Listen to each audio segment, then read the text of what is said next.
শুভ সকাল। আসসালামু আলাইকুম। সূরা আল মাইদা। বিসমিল্লাহির রহমানির রহিম। পরম করুণাময় ও অসীম দয়ালু আল্লাহর নামে শুরু করছি। আয়াত 1। ওহে মুমিনগণ, তোমরা অঙ্গীকার সমূহ পূর্ণ করো। তোমাদের জন্য গৃহপালিত জন্তু সম্পদ জন্তু হালাল করা হলো সেগুলো ছাড়া যেগুলোর বিবরণ তোমাদেরকে দেওয়া হচ্ছে। আর এহরাম অবস্থায় শিকার করা অবৈধ। আল্লাহ যা চান হুকুম দেন। ওহে মমিন, আল্লাহর নির্দেশাবলীর হারাম মাসের কাবায় প্রেরিত কুরবানির পশুর এবং গলদেশে মালা পরিহিত পশুর অসম্মান করো না। যারা নিজ প্রতিপালকের অনুগ্রহ ও সন্তুষ্টি লাভের উদ্দেশ্যে পবিত্র গৃহের আশ্রয় চলেছে তাদের অবমাননা করো না। তোমরা যখন ইহরাম মুক্ত হবে তখন স্বীকার করতে পারো।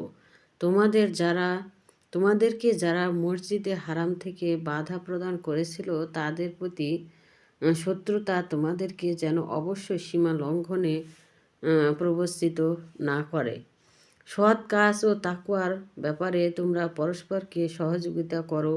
পাপ ও সীমা লঙ্ঘনের কাজে পরস্পরকে সহযোগিতা করো না। আল্লাহকে ভয় করো। আল্লাহর শাস্তি দানে অত্যন্ত কঠোর। তোমাদের জন্য হারাম করা হয়েছে মৃত জন্তু, প্রবাহিত রক্ত, শূকরের মাংস, আল্লাহ ছাড়া অন্য নামে জবাইকৃত পশু, আর শ্বাসরুদ্ধ হয়ে মৃত জন্তু, আঘাতে মৃত জন্তু, অপর থেকে পতনের ফলে মৃত, সংঘর্ষে মৃত আর হিংস্র জন্তুকে খাওয়া পশু। তবে জীবিত পেয়েও যা তোমরা জবহ করতে পেরেছ তা বাদে আর যা কোনো আস্তনায় বা বেদিতে জবহ করা হয়েছে আর জুয়ার তীর দ্বারা ভাগ্য নির্ণয় করা, এগুলো তোমাদের জন্য হারাম করা হয়েছে। এসবগুলো পাপ কাজ। আজ কাফেরগণ তোমাদের দিনের বিরোধিতা করার ব্যাপারে পুরোপুরি নিরাশ হয়ে গেছে। কাজেই তাদেরকে ভয় করো না, কেবল আমাকেই ভয় করো। আজ আমি তোমাদের জন্য তোমাদের দিনকে পূর্ণাঙ্গ করে দিলাম, তোমাদের প্রতি আমার নিয়ামত পূর্ণ করে দিলাম এবং ইসলামকে তোমাদের দিন হিসেবে কবুল করে নিলাম। তবে কেউ পাপ করার প্রবণতা ব্যথিত খোদার জ্বালায় নিষিদ্ধ বস্তু খেতে বাধ্য হলো। আল্লাহ বড়ই ক্ষমাশীল, পরম দয়ালু। লোকেরা তোমাকে জিজ্ঞেস করেছে তাদের জন্য কি কি হালাল করা হয়েছে। বলো, যাবতীয় ভালো পবিত্র বস্তু তোমাদের জন্য হালাল করা হয়েছে, আর শিকারী পশু পক্ষী যাদেরকে তোমরা শিক্ষা দিয়েছ, যেভাবে আল্লাহ তোমাদেরকে শিক্ষা দিয়েছেন, সুতরাং তারা যা তোমাদের জন্য ধরে রাখে তা তোমরা ভক্ষণ করবে আর তাতে আল্লাহর নাম উচ্চারণ করবে আর আল্লাহকে ভয় করবে। আল্লাহ হিসাব গ্রহণে তড়িৎ গতি। আজ তোমাদের জন্য যাবতীয় ভালো ও পবিত্র বস্তু হালাল করা হলো, আর যাদেরকে কিতাব দেওয়া হয়েছে তাদের খাদ্য তোমাদের জন্য হালাল, আর তোমাদের খাদ্য তাদের জন্য হালাল। উচ্চরিত্র মুমিন নারী এবং তোমাদের পূর্বে যাদেরকে কিতাব দেওয়া হয়েছে তাদের সৎ চরিত্র নারী তোমাদের জন্য হালাল করা হয়েছে। যখন তোমরা তাদেরকে মহারণা প্রদান করো, বিবাহের দুর্গে স্থান দানের উদ্দেশ্যে ব্যভিচারী হিসেবে নয় এবং গোপন সঙ্গী গ্রহণকারী হিসেবে নয়, কেউ ঈমান অমান্য করলে তাদের কার্যাদি নির্ভুল হবে, আর সে আখিরাতে ক্ষতিগ্রস্তের অন্তর্ভুক্ত হবে। হে মুমিনগণ, তোমরা যখন সালাতের জন্য উঠবে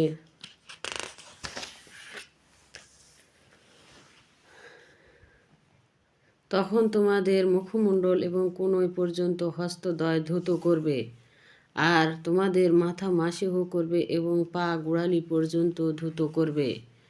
তোমরা যদি অপবিত্র অবস্থায় থাকো তবে বিধি মতো পবিত্রতা অর্জন করবে, আর যদি পীড়িত হও বা সফরে থাকো অথবা তোমাদের কেউ যদি মলত্যাগ করে আসে, অথবা যদি তোমরা স্ত্রীদের সাথে সহবাস করো, আর পানি না পাও তাহলে পবিত্র মাটি দিয়ে তায়াম্মুম করবে।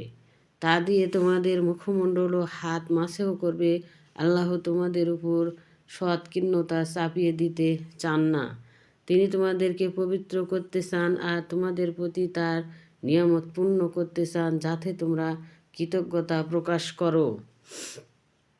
তোমাদের প্রতি আল্লাহর নিয়ামতের কথা স্মরণ করো আর তার অঙ্গীকারের কথা, যা তিনি তোমাদের নিকট থেকে গ্রহণ করেছিলেন, যখন তোমরা বলেছিলে, আমরা শুনলাম ও মেনে নিলাম। আল্লাহকে ভয় করো। অন্তরে যা আছে সে সম্পর্কে আল্লাহ খুব ভালোভাবে অবগত আছেন। হে মুমিনগণ, তোমরা ন্যায়ের সাক্ষ্যদাতা হিসেবে আল্লাহর পথে দৃঢ়ভাবে দণ্ডায়মান থাকো। কোনো সম্প্রদায়ের প্রতি শত্রুতা তোমাদেরকে যেন এতটা উত্তেজিত না করে যে তোমরা ইনসাফ করা ত্যাগ করবে। সবিচার করো। এটা তাকওয়ার নিকটবর্তী। আল্লাহকে ভয় করো। তোমরা যা করো সে সম্পর্কে আল্লাহ সম্পূর্ণ ওয়াকিফাল।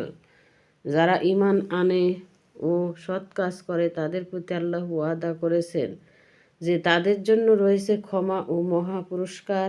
যারা কুফরি করে আর আমার নির্দেশাবলীকে অস্বীকার করে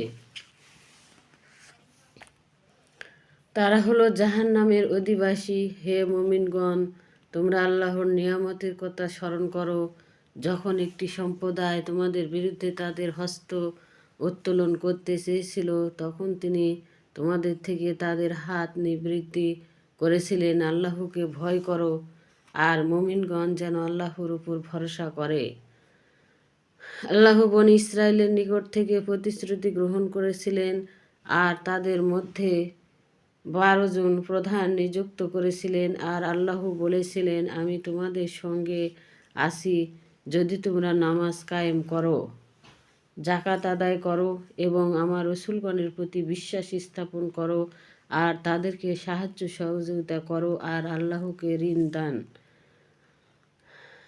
দান করো উত্তম ঋণ। তাহলে আমি তোমাদেরকে পাপগুলো অবশ্য দূর করে দিব আর অবশ্যই তোমাদেরকে জান্নাতে দাখিল করা, যার নিম্নে ঝর্ণাধারা প্রবাহিত। এরপরও তোমাদের মধ্যে যারা কুফরি করবে তারা সঠিক পথ হারিয়ে ফেলবে।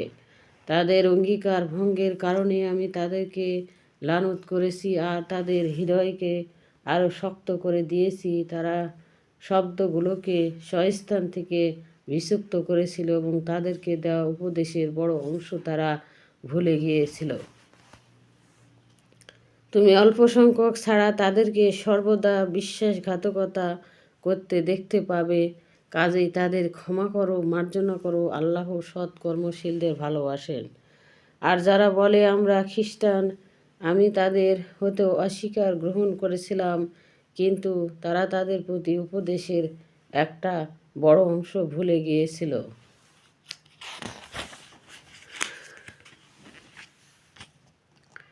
কাজেই আমি কিয়ামত পর্যন্ত তাদের পরস্পরের মধ্যে শত্রুতা ও বিদ্বেষ জিয়ে দিয়েছি।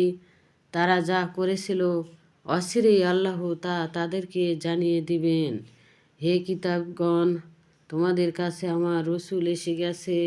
সে তোমাদেরকে অনেক বিষয় বর্ণনা করে কিতাব থেকে, যা তোমরা গোপন করতে, আর অনেক বিষয় অপেক্ষা করো। তোমাদের নিকট আল্লাহর পক্ষ হতে জ্যোতি স্পষ্ট কিতাব এসেছে। আল্লাহ তা দ্বারা তাদেরকে শান্তি ও নিরাপত্তার পথে পরিচালিত করেন, যারা তার সন্তুষ্টি অনুসরণ করে, এবং নিজ অনুমতিক্রমে তিনি তাদেরকে অন্ধকার হতে বের করে আলোর দিকে নিয়ে আসেন আর তাদেরকে সরল সঠিক পথে পরিচালিত করেন।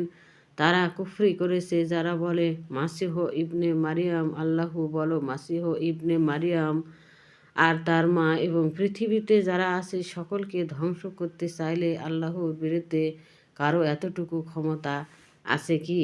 আসমান সমূহ আর পৃথিবী ও এদের মধ্যে যা কিছু আছে সব আল্লাহরই মালিকাধীন। তিনি যা ইচ্ছে সৃষ্টি করেন। আল্লাহ সকল বিষয়ে শক্তিমান। ইহুদি ও নাসারারা বলেন, আমরা আল্লাহর পুত্র ও তার পাত্র বলো, তাহলে তোমাদের পাপের জন্য আল্লাহ তোমাদেরকে শাস্তি দেন কেন? বরং তিনি তাদের সৃষ্টি করেছেন, তোমরা তাদের অনুগত মানুষ। তিনি যাকে ইচ্ছে ক্ষমা করেন, যাকে ইচ্ছে শাস্তি দেন। আকাশসমূহ, পৃথিবী আর এদের মধ্যে যা আছে সব কিছুরই সার্বভৌমত্ব আল্লাহর জন্য, আর প্রত্যাবর্তন তারই পানে। ওহে আহলে কিতাব, রসুল প্রেরণে বিরতির পর তোমাদের কাছে আল্লাহর রসুল এসে স্পষ্টভাবে তোমাদের নিকট বর্ণনা করে দিচ্ছে, যাতে তোমরা বলতে না পারো যে আমাদের কাছে কোনো সুসংবাদদাতা ও সংবাদনকারী আগমন করেননি। এখন তাই সুসংবাদদাতা ও সাবধানকারী এসে গেছে, আর আল্লাহ হচ্ছেন সকল বিষয়ে সর্বশক্তিমান।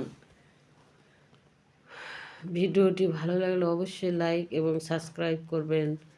ভালো থাকেন, যে যেখান থেকে দেখছেন সবাই ভালো থাকেন, এবং অসুস্থ ব্যক্তি যদি শুনে থাকেন আল্লাহ তাকে সুস্থতা দান করুন। আমিন। আসসালামু আলাইকুম সকলকে।